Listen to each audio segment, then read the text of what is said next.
Good afternoon, all. I'm Mike Melnichuk, President of HR Simplified. Having a little bit of video problem today, so you're not going to see me. But thank you for taking time out of your busy day today to join us here as we present to you a COVID-19 legislative update for health plans, cafeteria plans, and HSAs. Before we begin, I'd like to point out a few housekeeping items. First off, this webinar will be recorded and posted to our website after the presentation today. Everyone in attendance here today is automatically muted, so you don't have to worry about your new coworker barking in the background. And we've reserved some time at the end of the presentation for a question and answer segment. So please feel free to submit your questions at any time during the presentation using the Q&A button on the bottom of your Zoom screen. Today we have with us my friend and colleague for the better part of 30 years, sorry Darcy, Darcy Hitesman, a partner at Hitesman & Wold. Hitesman & Wold specializes in employee benefits law for public and private employers, insurers, and third-party administrators nationwide. Darcy is a frequent speaker to legal and non-legal audiences regarding various employee benefit topics and FMLA topics. She's a frequent guest speaker for the Employee Benefits Institute of America, Employers Council on Flexible Compensation, and many other government and private entities across the nation. She's also a prolific writer with over 20 published articles, is the author of Shopping for Stop-Loss Coverage, published in the Health Benefits Planner, and co-authors the book ERISA Compliance for Health and Welfare Plans. She's a contributing author towards the book Self-Insured Health Plans for the Employee Benefit Institute of America, and she also serves on the Employers Council on Flexible Compensation Technical Advisory Committee. Darcy, thank you for being here today. I'll now pass the controls over to you. Okay, thanks, Mike, and thank you, everybody, for attending. We are going to talk about kind of the next phase. We've heard, probably most of you have attended a webinar or read articles on the changes in the law. We're going to focus on, so now what? And now what is going to involve me moving my slides. We've got Mike's picture there, just in case any of you were curious about what he looks like. There we have our introduction slide, our now what, and you can see the guy is kind of at wit's end, and sometimes I think we all feel that way. On the left-hand side, these are just some of the pieces of legislation and then the guidance that have been already issued about how to, what the legislation means and then how to implement. And you can see at the bottom, we have FAQs that were issued just April 11th, so just a couple of days ago. So I have and so on, because we're going to continue to get more FAQs, sub-regulatory guidance information about how all of this is supposed to work. And interestingly enough, most of it's going backwards. So we need to keep that in mind as we go through how to implement these various changes. So our focus is implementing. And just a couple of comments here. First of all, keep in mind that the changes that are being required of you under the legislative changes, and then also some of the permissive ones, they don't occur in a vacuum. It's not as simple as just doing it. Even where the insurance carrier might say, you know, don't worry, we'll take care of you, just do it. We need to be thinking a little bit more broad than that. We have several competing forces here. First of all, we have general compliance. Many of us are familiar with the fact that we have plan documents and summary plan descriptions and all of these various notice and disclosure requirements. But then we're also in the midst of really what we can consider an emergency situation. So what do we do about that? How do we reconcile the two? And so our recommendation is that we kind of create a context for reviewing what needs to be done to implement the changes, and also to be in compliance with our other regular requirements, such as having a written plan document that's accurate, following from a fiduciary standpoint the terms and conditions of the plan document. So we're trying to kind of put all these things together in what really is a different environment than what we're used to. So things to consider: administrative systems, including the use of electronic cards. And this really is focused on, for example, the third-party administrator that you use. What are they going to be doing in terms of responding to these various requirements? How are they going to be helping you? What are they going to do to assist you in educating and getting the word out to people who are impacted? We have the plan documentation. We know from an ERISA standpoint that the plan document is sort of, the Bible in the middle. We need to be very aware of what the plan document says and what it doesn't. We'll talk about that quite a bit today. And then communication to plan participants and other covered individuals. Remember, there may be a change that's beneficial, but if nobody knows about it, its value isn't as great. So communication, good communication, accurate communication is really critical to all of this. And timing. I mentioned that we're kind of in this emergency situation, which means a lot of the normal requirements about disclosure and advance notice, for example, really as a practical matter can't be used. So what do we do? And then finally, I call them the ripple effects, but it's kind of a play on the earlier comment about these things don't happen in a vacuum. We need to look at when we make a change or are looking at making a change, we need to kind of run it through the quote-unquote system, which is how is that change going to impact other plan documents, other communication pieces, other things that we've already got in place, and I call those the ripple effects. And the goal, of course, is to minimize unintended results. So here is my wonder wheel, and in the middle, we have group health plans and the cafeteria plan. That's really our place that we need to be aware of the written requirements and the rules, and then look at the various changes that are either required or permitted as they relate to the group health plans and the cafeteria plan.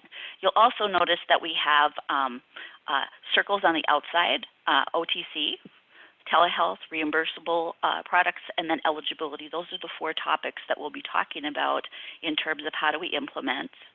And on the right-hand side, just a couple of additional issues, really time permitting. There are slides on the impact on ACA reporting requirements. Amazing. That's a ripple effect. And then also something new that's kind of been you may have been hearing about, and that's the Section 139 payment program.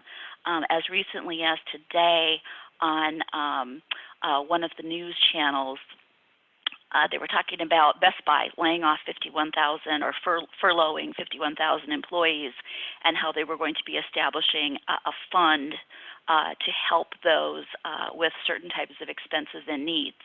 That is going to be a 139 payment program. So kind of keep your ears open for that one. So when we talk about the 2 programs in the middle, kind of the group health plan and the cafeteria plan, just a couple of kind of background slides here.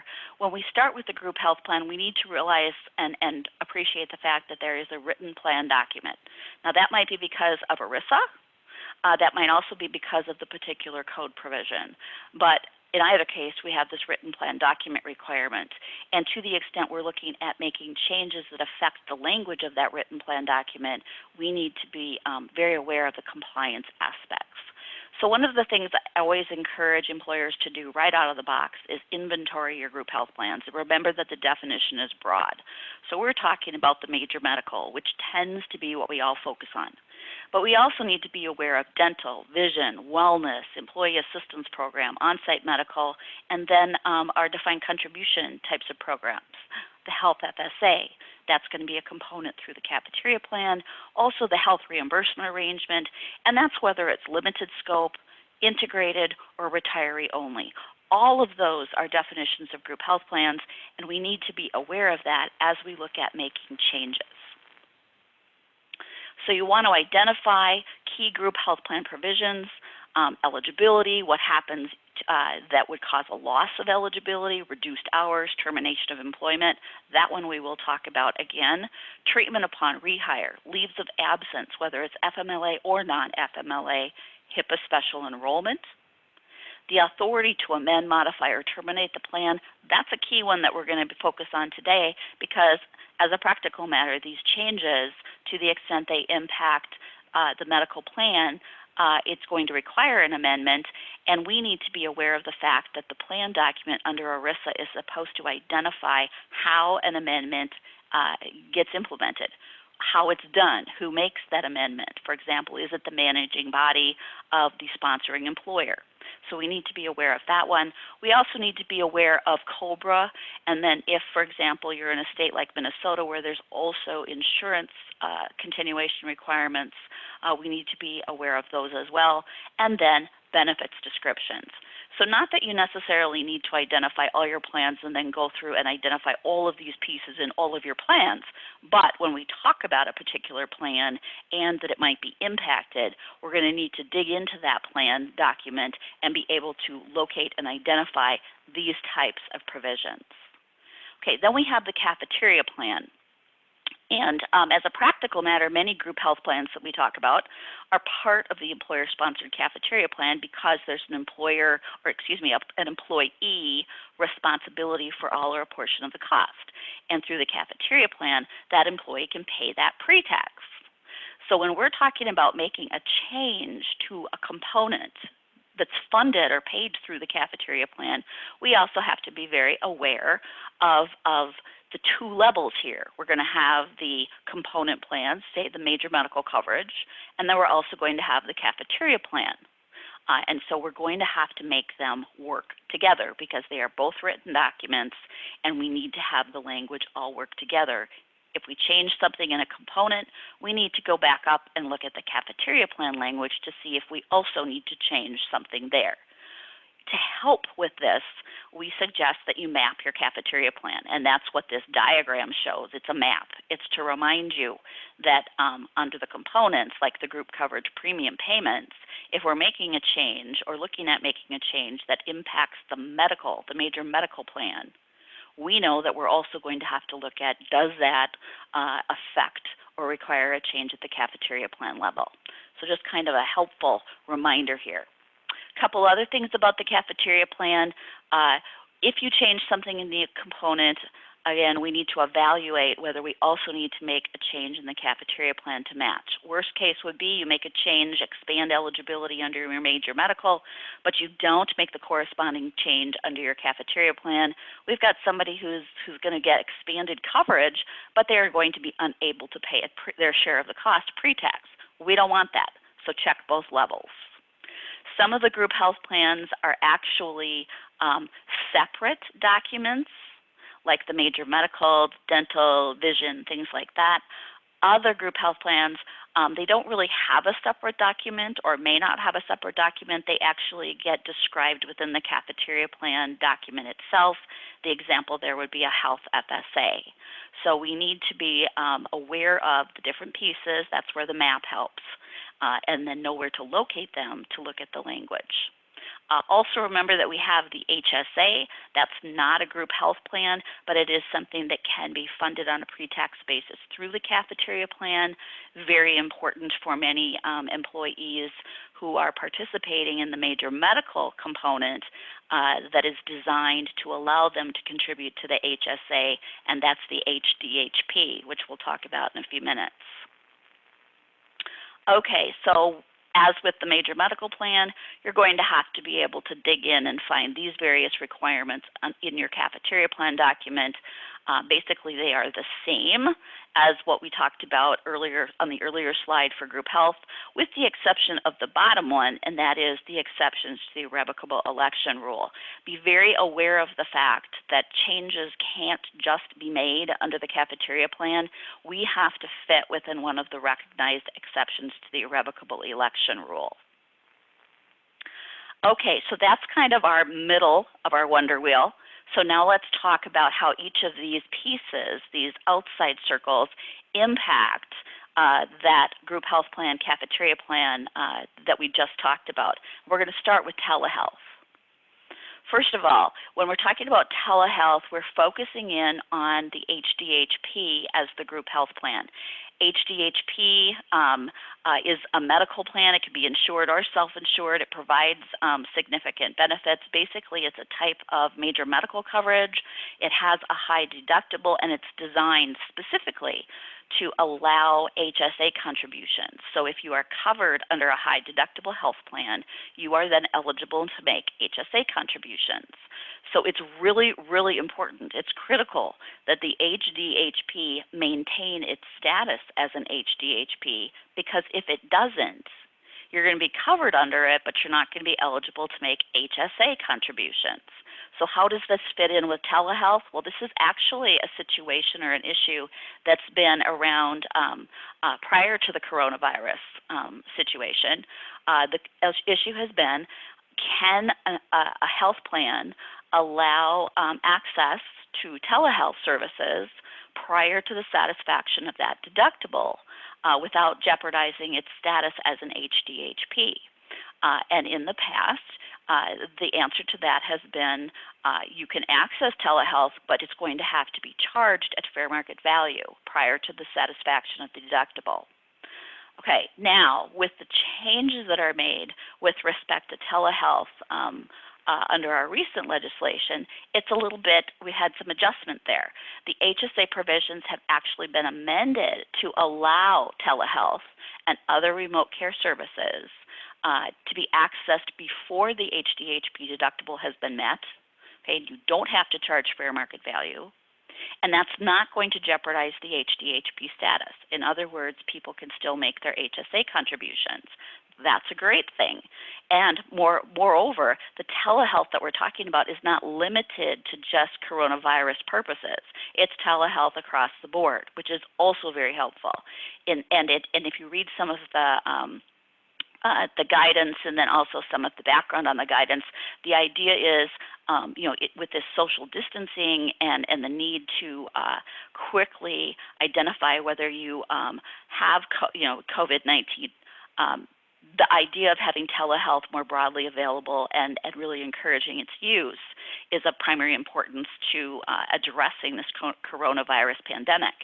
So we have this broad opening of telehealth. However, it's temporary, and it is only for plan years beginning on or before December 31st, 2021. So it is temporary. However, I wouldn't be surprised if this is something that gets a longer life as we approach that cutoff date. So keep your eyes open on that one, but be aware as of now, it is temporary. The legislation also, though, very clearly points out that it doesn't change the ERISA or the ACA rules regarding standalone group health plans. In other words, the provision, the method of providing that telehealth must be part of or integrated with a group health plan that meets the ACA mandates, because telehealth on its own isn't going to meet those mandates, so we have to get it so that it does meet those mandates, either by embedding it in the high deductible health plan or integrating it with the high deductible health plan. And the ERISA requirements still apply, so we still have to deal with the written document requirement, the SPD requirement, COBRA, the claims procedures, all of that. So another reason why you would be either integrating with or embedding in an already compliant program. Okay, so here's the implementation part. What does the high deductible group health plan document say?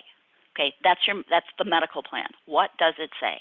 And here we're talking about the group medical plan that is subject to the ACA mandates, designed to be an HDHP. Look for the definition of what is paid without having to first satisfy the deductible. And basically, that's preventive care services, and telehealth is not preventive care services. So in other words, we're going to need a language change. We're going to need a recognition in that HDHP plan document that telehealth can be accessed prior to the satisfaction of the deductible and without charging fair market value for the visit. So I have here, is a plan amendment required? Highly likely, because previously we would have had just the preventive care listed. And here, just a couple comments. It's not enough for the insurance carrier to say, don't worry about it, it's okay, we'll go ahead and cover it. Okay, because that's from an insurance policy standpoint. But we still have the ERISA plan document standpoint, and that's where we need to make sure that the plan document, which includes the insurance policy, adequately reflects what's going on. Keep in mind that old adage about being a fiduciary. You know, a fiduciary is supposed to administer the plan in accordance with the plan document. To not do that is a per se breach. So we're trying to balance that need to address things quickly in an emergency situation and also the compliance.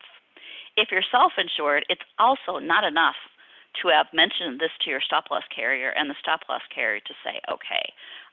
We recently had this situation come up this past week, actually, where this change to the major medical plan was being looked at with respect to the high deductible health plan and a couple of other tweaks. And the stop-loss carrier said, that's fine. Go ahead, do it.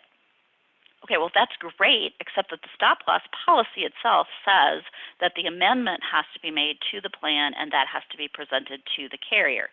So we want to be aware, again, of making sure that we've dotted our I's, crossed our T's in terms with what we are supposed to do under existing contracts and also under existing law like ERISA.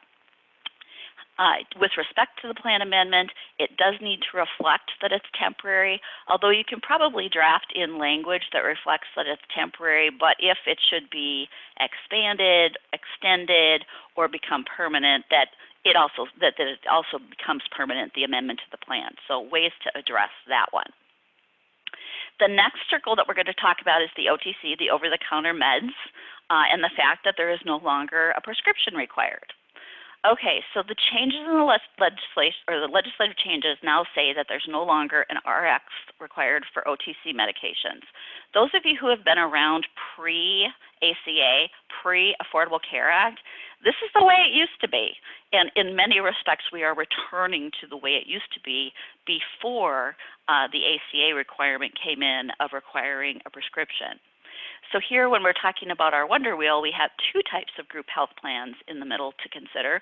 One, again, is the HDHP Major Medical, and the other one is our set of defined contribution programs, our Health FSA, our HRAs, for example. And then we also address our HSAs because we have a change in how OTC medications are going to be handled for purposes of reimbursement, and that also affects the HSA. This one, note, is not temporary. This one is permanent. Now, I've got a box here because what we found is that we might have people who under their Health FSA, for example, were planning on a particular type of expense. And now because of the coronavirus pandemic and the kind of the putting on hold a lot of elective types of procedures, non-emergent procedures, because they're trying to conserve resources like the personal protection equipment and the ventilators. We're stuck in this situation where there may be people out there that planned on having a particular service or procedure done. It's now not going to happen, or it may not happen before they're looking at use or lose. This opportunity to include OTC medications without the RX, and then when we talk about the expanded reimbursable expenses in a minute, that provision as well may allow them to either minimize what could be lost or avoid having a loss at all. So really important to get this word out to help people that may have been planning on a procedure that may not be able to be done. Okay, so when we look at the HDHP program in the middle, what does that plan document say about OTC drugs and medicines? It's possible that the plan document doesn't say anything because it's not currently a benefit anyway.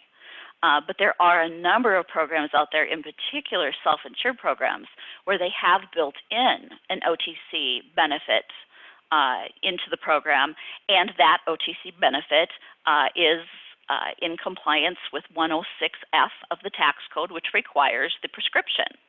Okay, if it's in there and it's requiring the prescription, we're going to need to change it. If it's not in there, then there isn't anything to change. However, a plan may look at now providing that as a benefit because there's no longer a prescription requirement. So we've got kind of a couple of things working there, both of which would likely require an amendment. So look at the language. What does it say? If what you want to do with respect to OTC drugs and medicines is different than that language or would require language, that's going to need an amendment. Now, when we look at our defined contribution program, say our health FSA or HRA, for example, what does the plan say about OTC drugs and medicines? I've got an excerpt here of one health FSA description. And looking at it, you can see over-the-counter drugs and medicines other than insulin require a prescription as part of claim substantiation. Jump down to the bottom, absent this additional claim substantiation, the expense is not reimbursable under the health FSA plan. Well, we're now changing that, so we're going to want to change that language. Another example that I found in a plan document was they were going to administer over-the-counter drugs and medicines in accordance with Section 106F of the code. Well, if you look at 106F of the code, it requires a prescription. So this here would also, you'd want to change that language through amendment in order to take advantage of this new provision that OTC drugs and medicines don't require a prescription. Keep in mind here that the RX is no longer required, okay? And so what we would be doing is going in and changing the plan language to reflect that it's no longer required. Now, a common approach is going to be to apply this OTC not requiring an RX retroactively, because it can go back to expenses incurred on or after January 1, 2020. Okay. Now, this is not without issues. And so for expenses that were previously submitted and denied because there was no prescription, how are you going to handle that? Well, a common approach there would be to require resubmission by the participant. Well, if that's the case, then you want to tell the participants that. That's a communication aspect. And then also, you're going to want that reflected in the plan documentation describing how that set of reimbursements are going to be addressed. Special consideration for non-calendar plan years if the retroactive nature crosses plan years. Now, thankfully, we're in April, and this goes back to January 1, 2020, so the likelihood of a non-calendar plan year, ending the last day of January or the last day of February, the likelihood of that is not great, but if you happen to be one of those plans, you're going to have to consider how do we address going back into a prior plan year. Now, another aspect that's going to come into play is that there may be a lag for electronic payment cards. For example, if a person goes and swipes the card for an OTC medical expense and it's not allowed because the system, the card system, hasn't caught up with what can be reimbursed, it's not going to be allowed to be paid on that card, but the person can still pay for it themselves, and then submit the old-fashioned way on paper with claim substantiation. So critical communication aspect there, because I do think that there's a general impression that if the card doesn't allow it to be paid, then somehow it's not reimbursable. And here's a classic example of that's not going to be the case. And eventually the card will catch up, so we're talking about dealing with that lag. Best advice here is to discuss it with your third-party administrator. You need to be on the same page. If you're the employer, you want to be communicating and answering questions for your employees correctly. If you're the broker, you want to be assisting your employers with understanding what's happening here. So this is the common approach, and I think that most of the large debit card vendors and third-party administrators are following this approach. Now, a couple other things. It still must be a medical expense, so it can't be for the general health and well-being. And this is where we're basically going back to pre-ACA requirements. It may require documentation on medical necessity, but it's not a prescription. So we have those expenses called dual purpose expenses where they might be a medical expense, but they might not be. That's where we tend to require additional documentation on medical necessity. This would come into play potentially for OTC items where it could be general health or a medical expense. And then final comment here is just that whatever the decision is about how to handle this and how to implement it, that's what you need to go back to the plan document, look at what the plan document says, and then make the adjustments to reflect how you've actually implemented this OTC requirements. Darcy? Yes. I want to make a comment. So for our clients, HR Simplified clients, where we have assisted in or produced the plan documents for them over the years and the accompanying SPD, that the sample language was similar to what you had on that one slide where it specifically called out the 106F provision. Sure. So those plans will need to be amended.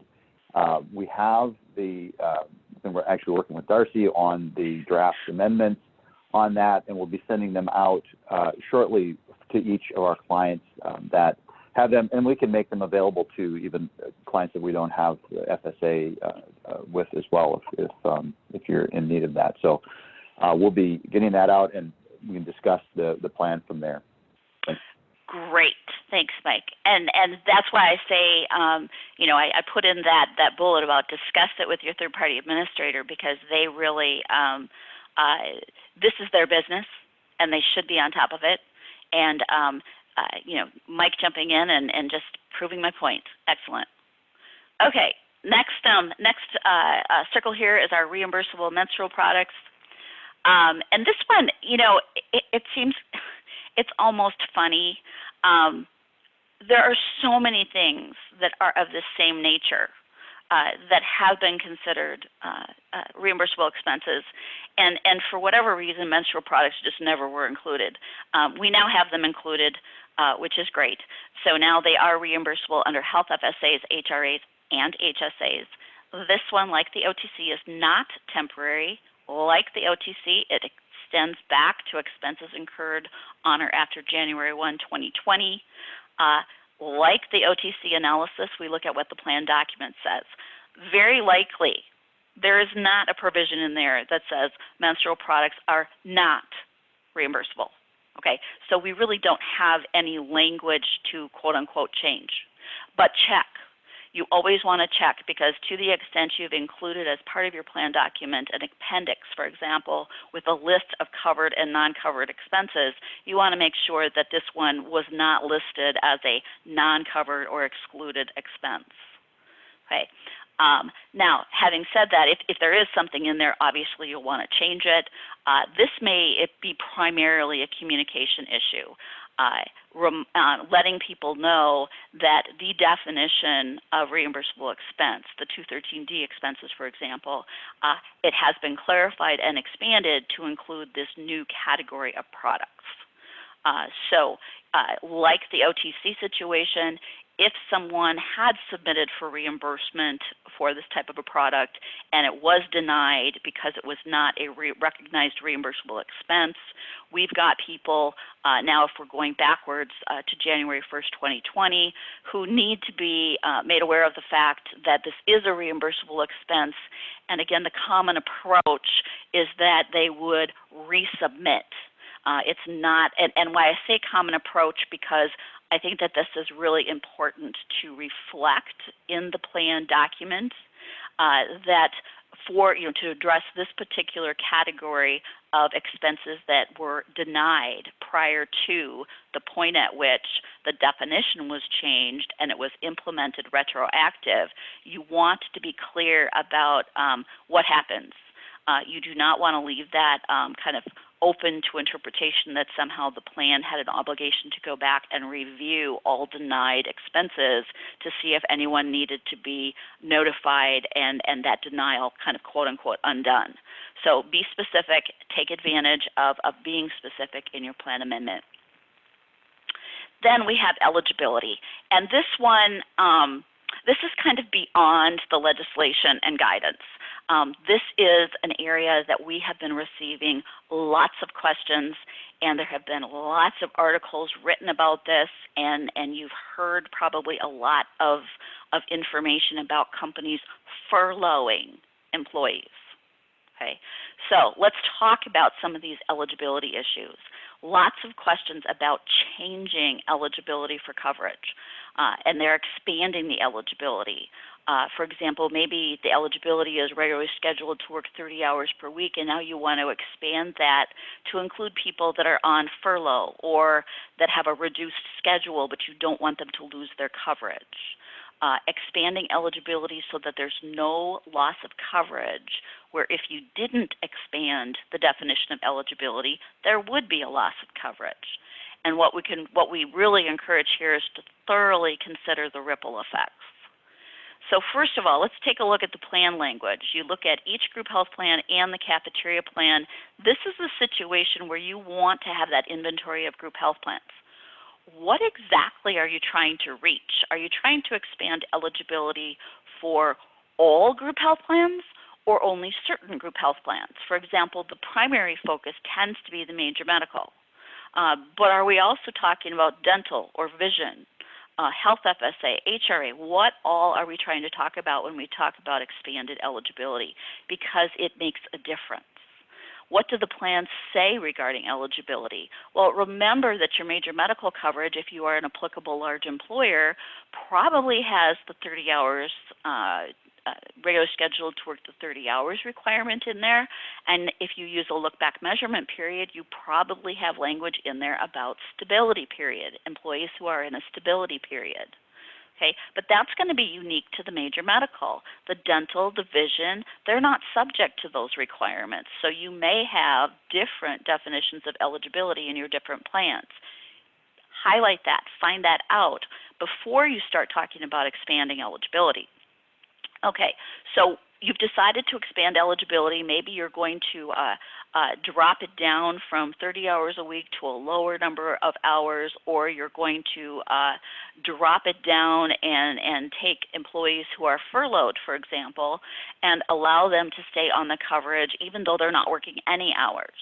Okay, look at what you are trying to do in terms of expanding eligibility. Does the plan need to be amended? I would say more than likely, highly likely, almost for sure, you're going to need a plan amendment to implement an expanded eligibility provision. Then this is the area where we look at if that plan, if that program is actually funded as part of the cafeteria plan. You're going to have to look at the cafeteria plan definition of eligibility as well. Oftentimes, the cafeteria plan eligibility mirrors the major medical plan eligibility. Well, if you change and expand the major medical eligibility, you're probably going to need to change and expand the cafeteria plan eligibility as well. Or, as I mentioned earlier, you will have a situation where someone is eligible to stay on coverage because of the expanded eligibility, but under the cafeteria plan, they are unable to pay the cost of that pre-tax. Obviously, an unintended result, so just minimize the likelihood that it happens in the first place. I want to talk specifically about furloughed employees because the term has been used as if it's been around forever and everyone knows what it means. You do have to take a look at how are you defining furlough. The definitions that I've run across basically involve a situation where an employee is not terminated. They are still on payroll, but they're not working and they're not being paid. It's kind of like they're in hold status. Now, identify the group health plans that you're going to want to address, expand potentially the eligibility requirements. Is it just major medical or is it more? One of the ways to address furloughed employees is to deem them eligible. So instead of going in and actually changing your normal definition of who's eligible, you can do this through a simple amendment to your major medical plan to address this particular situation. The employees who are furloughed during the coronavirus pandemic, for example. Be specific, be narrow. Deem them eligible, which means that despite or notwithstanding the other provisions in the plan document, they are not going to experience a loss in coverage.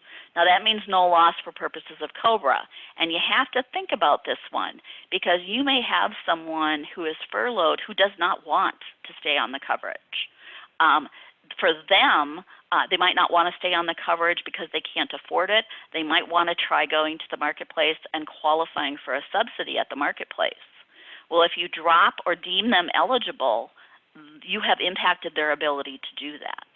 So keep that one in mind. It's an unintended result that could occur. If the employer is paying the entire cost, well then, the not being able to afford it isn't going to be an issue. But keep in mind there that unlike FMLA, there is no authority for the employer to recoup those monies when the employee comes back and begins working again. So be very careful about expanding the amount or increasing the amount that the employer is going to pay. If the employer wants to pay the entire cost, that's wonderful. But the employer should not be under the idea that they can somehow recoup that from the employee when they return. This is not FMLA. And then there, of course, would need to be the plan amendment to reflect the deemed eligible concept. But as I mentioned, that can be done as a simple amendment. You don't actually have to go into the context or the text of your plan. You can do it as a tag-on to address this very specific set of furloughed employees. Now, with regard to the furlough aspect, we are getting fielding quite a few calls from clients in that area where they're keeping they want to keep the employees on benefit and then recoup the employee contributions after. And I think that's an important note that you've already discussed here, that they may want to reconsider that because there could be state payroll laws involved. There could be obviously the issues that you brought up. So that I'd like to emphasize that because we are hearing a lot of that notion. Yes, and that's we've been hearing a lot of that as well. And so as I mentioned, if the employer wants to pay more in order so that coverage does stay in place, great. But they really shouldn't be under the impression that they're going to be able to recoup amounts paid. FMLA actually has specific language and then also regulations that allow that. And then if you think about your cafeteria plan, which is how most employees pay their share of coverage, that cafeteria plan also has provisions regarding FMLA. And so that is a very specific situation where a specific methodology has been developed and it's been vetted and it's available. This is not that. So don't be under the impression that if you pay 100% that you're going to be able to recoup when the employee returns. This would take as I mentioned, a plan amendment to deem eligible, but something else that I want to just kind of flag for employers and brokers that are dealing with employers. One of the other things to consider is not deeming them eligible. They will have had a reduction in hours that would result in a loss. That would be COBRA. Nothing requires the employer to pass on 102% of the cost to the employee. The employer can maintain the same cost split. The employer can pay for more of the COBRA, even all of the COBRA. So you can still accomplish that result of keeping the employee covered. But the other thing that the COBRA does is it would allow the employee not to take the COBRA coverage. That might allow them then to go to the marketplace and qualify for a subsidy. So it actually can be more beneficial to the employee to go the COBRA route. And then also from an employer standpoint, if the employee doesn't return at the end of the furlough, for example, the employer has already provided those months of COBRA coverage that count against the total, which in this case is probably the 18 months based on a reduction in hours. So think about that one. There's a decision to be made there, and there are two approaches. Whichever approach is taken is going to take really good communication, and if it's the deemed eligible approach, that's going to take a plan amendment. So, Darcy? yeah. One question that just came up related to this. So would there be any discrimination issues with the employer paying 100% of the medical premium for furloughed staff, but active staff must continue to pay regular employee portions? That is a great question. If you are fully insured, there's no non-discrimination issue, because under the current code, fully insured is not subject to a non-discrimination requirement. If, however, you are self-insured and you're going to pay for the furlough, you're going to have to satisfy the 105H non-discrimination requirements.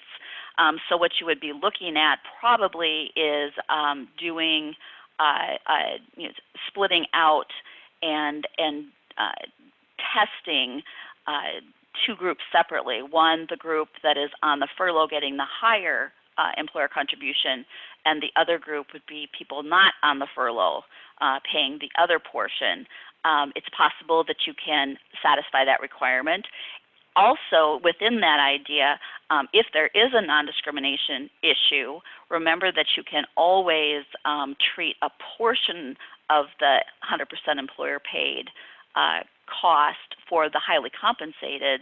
You can impute income or treat that as taxable income and thereby avoid the non-discrimination issue. So excellent question. If you are self-insured, it raises 105H non-discrimination issues, but they can be handled. You just need to recognize that, I think, ahead of time. And then one other related question in this for this slide. So if we expanded eligibility to employees at reduced hours, say below 20 hours a week, can we also create a special enrollment outside of a qualifying life event and open enrollment? Okay, so if you were going to drop down, I mean, basically expand who is eligible, I think that you do. I mean, one of the questions is, do you only include the people who were full-time covered and now you're dropping them down to 20 hours? Or would you also be able to open that up to other people that are at 20 hours for a different reason? Maybe they were never full-time, et cetera. And that one, I think that you're okay doing that.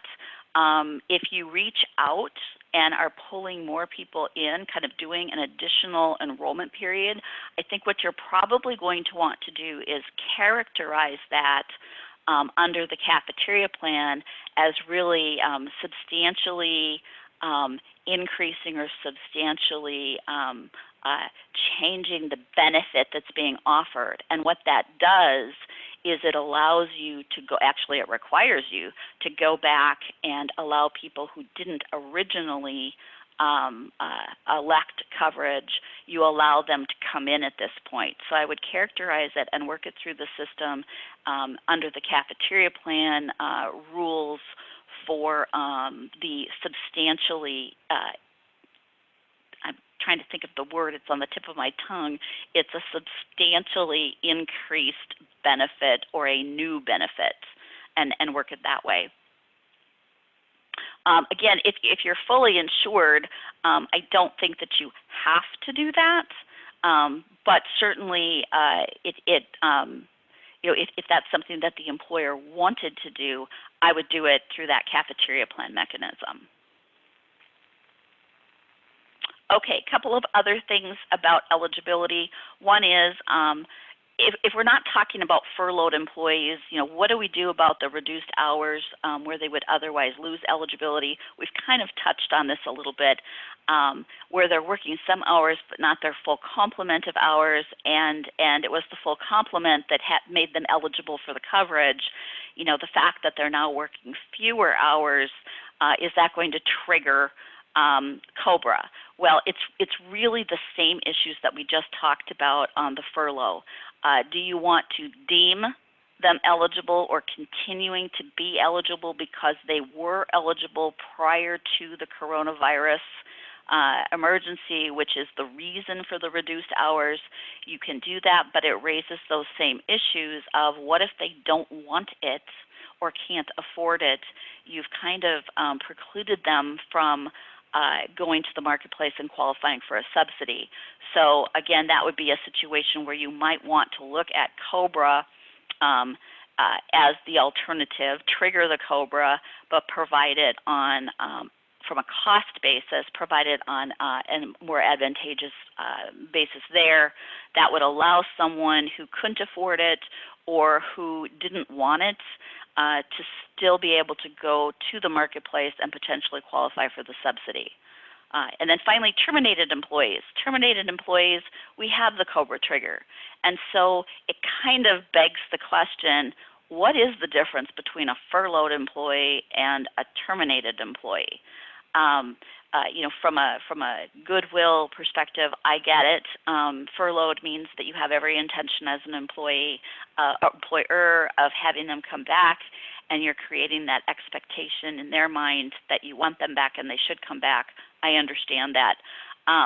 But when we talk about how do you want to treat them, again, you may be thinking that you're doing them a real favor or service or a good thing by changing the eligibility and keeping them eligible, but it may have that unintended consequence of precluding some of those people from going to the marketplace and qualifying for a subsidy.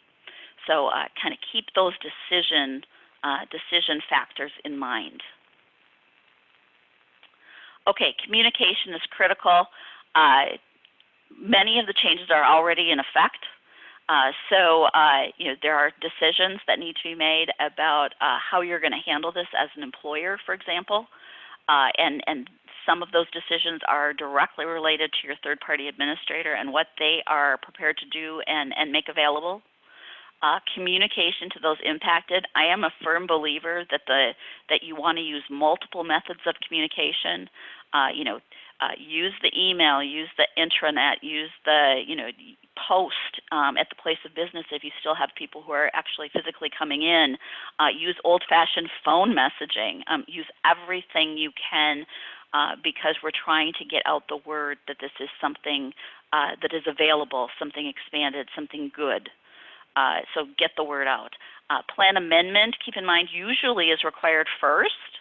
And in some cases with group health plans, you're supposed to make sure that the plan amendment is at least, communicated at least 60 days before effective date. But under these circumstances, we are in a unique set of circumstances, and communication and operations, I think, are paramount. You need to promptly amend, but the first order of business, let's face it, is to make the decisions how to do this and get it going, and that certainly requires good communication, prompt communication, but also careful communication, because what you communicate is basically what's going to need to be reflected in that amendment. The amendment is going to need to match what was communicated and how the program was offered and operated prior to the actual amendment of the plan. And really, can't emphasize this enough, fully vet the decisions in terms of the ripple effects. You don't want to think you're doing something good and generous to help people and then have it have an unintended result that's not good. Okay, couple minutes for the additional issues, and I just want to touch on these really quickly. ACA reporting and Section 139 payments. ACA reporting, I've mentioned it a couple of times, ALE, full-time employees, that kind of thing. Keep in mind that when you go to do your 1094, 1095 reporting, what happens because of these changes may impact what gets reflected on your 1094, 1095 reporting forms. And the best example is if you are using affordability that's based on W-2 wages, think about the extended FMLA and the emergency paid sick leave.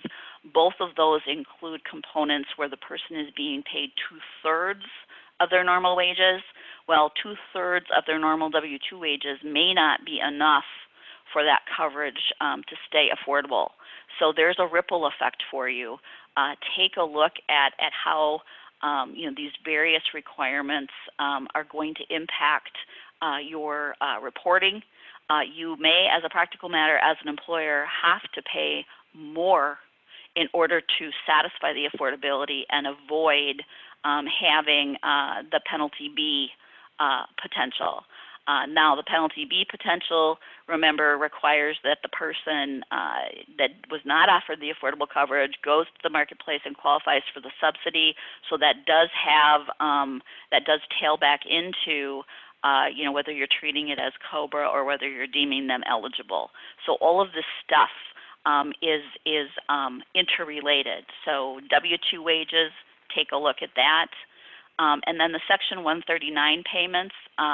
Section 139 of the code is just this obscure little provision that talks about qualified disaster relief payments. And there are elements. You have to have a qualified disaster. We have that. You have to have the payments made have to be qualified disaster relief payments, and those are for specific purposes. If you follow those requirements, then it's not taxable to the employee under federal law. It's not wages. It's not 1099 income. However, flag for you that's how it's treated under state law may vary, so you'd want to check that out. It's not subject to ERISA, and Code Section 139 does not require a written plan document. However, it is a best practice to have that reflected in a policy, have it reflected in writing, because if necessary, the employer is going to want to be able to establish that it clearly was a 139 payment, that the reason for the payment was proper, that there was a claim submission, and there was a review process to determine that the claim was for an appropriate purpose. You probably want to require substantiation, and then some sort of an attestation from the employee that this is not an expense or a need that's being handled by another source, and it's not going to be submitted for coverage or reimbursement from another source. So we may see more of this. As I mentioned, there was just an announcement today with Best Buy furloughing 51,000 employees. They were setting up a fund that would be available to help people with respect to specific needs, kind of the hardship idea as a result of the furlough. They did not mention Section 139, but I am pretty darn confident that that's what's underlying the program itself. So stay tuned on that one if that's something that you're interested in. Certainly, I know Mike with HR Simplified is working on that and would be a valuable source of information on that program. Yeah, thank you. Thank you. Other questions? We have a few minutes. We've got a few minutes for some questions. On your Zoom bar here on the bottom, there's a Q&A button. If you have a question, you can ask it now. Otherwise, you can just feel free to email it to me, Mike at hrsimplified.com, or even directly to Darcy. One question for you, Darcy, though, that I've got is it came from a good source that the CARES Act had at one point when it was a bill, a COBRA subsidy provision that was later taken out before the bill became law. And now I understand that if there's another one brewing through the House COVID-4 that may contain a COBRA subsidy bill. So those of us who were around in 2009 and 10 who are desperately trying to forget that nightmare, it may come back at some point. Just to give everybody a heads up on that. Nothing's been done, but that might come back. And that's probably a really good reminder to all of us. I mentioned that there were just FAQs, from the various agencies issued on April 11th. We continue to get this sub-regulatory guidance, but we also have to watch for additional pieces of federal legislation. I know at one point they were talking about COVID 4 and 5. And a lot of times what happens is things that need clarifying, need expanding, new areas that have been identified that need attention, that's what ends up getting put into these subsequent pieces of legislation. So as hotspots or problem issues come up with the implementation of what we already have, we do have to watch for follow-up sub-regulatory guidance and then also follow-up cleanup in subsequent pieces of legislation. I think the important thing, though, is that you can't sit and wait. You really need to be on top of this and be able to roll with the punches a little bit as things change. But we do have sort of this general idea of good faith. If the employer is acting in good faith in trying to comply with these various requirements, that is going to go a very long way towards addressing or handling problems that come up. However, good faith, I've always been a firm believer that good faith is not doing nothing. So really, we may get additional legislation, we may get additional sub-regulatory guidance, but I don't think that that is something that you would want to use as a basis for not putting in place these programs and getting going on them now if you haven't already. One other question regarding furloughs, Darcy. This is a good question. What are the options if the new hire is furloughed before they meet their eligibility waiting period for benefits? Well, and that's a good question, because if we go back to the plan document, the plan language, if someone is hired and they are hired, let's assume it's an applicable large employer, so they're hired at a full-time position. They are going to come in after, they're going to come in after they're working regularly scheduled, work 30 hours, hired for that, and then they come in the first of the month following 30 days of employment. We look at that language, and an employee that is hired and then is furloughed prior to satisfying the requirements is not going to come in under the plan unless that plan is amended to reflect that, that special category of people, for example. You could amend it to address that for people who were hired on or after a particular date that had not, met the waiting period requirement so that coverage would not otherwise be effective, but were furloughed, are going to be deemed eligible. You can do that. It's going to take plan amendment language. It's going to take, if you're fully insured, the acquiescence on the part of the insurance carrier, which my understanding has been they have been incredibly flexible on that. And if you're self-insured, you're going to have to amend your language, and you're going to have to just kind of, follow your stop-loss carrier requirements in terms of notifying the carrier that there's been a plan amendment, and here is what it is.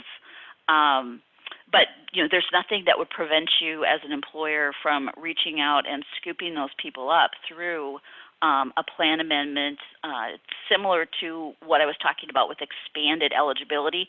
I would say that this is another kind of expanded eligibility. Yeah, I like that concept of just creating an amendment that's sort of temporary in nature, right? Yes. You've got, if you'd call it COVID-19 right. Pandemic furloughed employees and create right. that group within the subgroup, I think accomplishes what most employers would try to do, and then the eligibility while you're in a waiting period would follow that. Right. Would be included in that. Yeah. Right. So there are things. So there's this decision kind of process that needs to be done, and then there's also kind of what does that mean from a plan documentation standpoint. You bet. Well, we are 5 past the hour, Darcy, and one more question. We'll squeeze one more in, okay? Okay. We've got a life and disability plan that are fully insured, likely would not allow deemed eligible for those in a waiting period. So what do we do? What do we do? Okay. First of all, it's insurance. So you would need to deal with the insurance carrier on this one. I have been in other situations where I have asked for a rider on the insurance policy to reflect a particular, situation. So it's possible, but it's going to be really at the discretion of the insurance carrier whether they allow you to have a rider and do something other than what the insurance policy says right now. So in that case, the employer, and it's a great question because it illustrates the fact that as an employer wanting to expand eligibility, you have to be very careful about what programs you're talking about. You don't want to just say, hey, whatever benefits you have, we're going to continue. You need to go through and look at each of those benefits. You don't want to make a blanket statement and then come to find that with respect to some of the benefits, you just can't do it. Similarly, if you wanted to, kind of basically waive a waiting period so that when the person was hired, they haven't finished that 30 or 60 day or whatever the waiting period is. Basically what you're asking the carrier for is a waiver of the waiting period. So it's not out of the question. You may be able to get that, but it is going to be an insurance carrier issue. And because we're outside of the medical area, that could cut for you. They might be more willing to do that, or they might say, you know what, it is what it is. One more, Darcy, I promise. This will be it. All right. And this is a good one because we've actually had a lot of questions about FSAs and FSA rollovers and furloughed employees and can I change my elections and so forth. So this one is if an employee can't spend the FSA funds, can it be rolled over to the next year? And, so we've had some questions about the rollover period. So you've got that period of time until March 15th. That date hasn't changed if you're on a calendar year plan. That 75 days into the calendar year hasn't changed with regard to rolling funds into the next plan year. But with regard to if a participant remains eligible in the plan, take our furlough example, and the employer is allowing they're not changing eligibility for furloughed employees, so they continue to participate in the health FSA plan. Those dollars are going to continue to be available for that. So you can't necessarily roll dollars over into a next plan year unless there's a rollover provision in the plan that exists. I think that's what the question is. Right, and I think that the question really, it illustrates something here where an employer may have an idea, they want to do something to help the employees.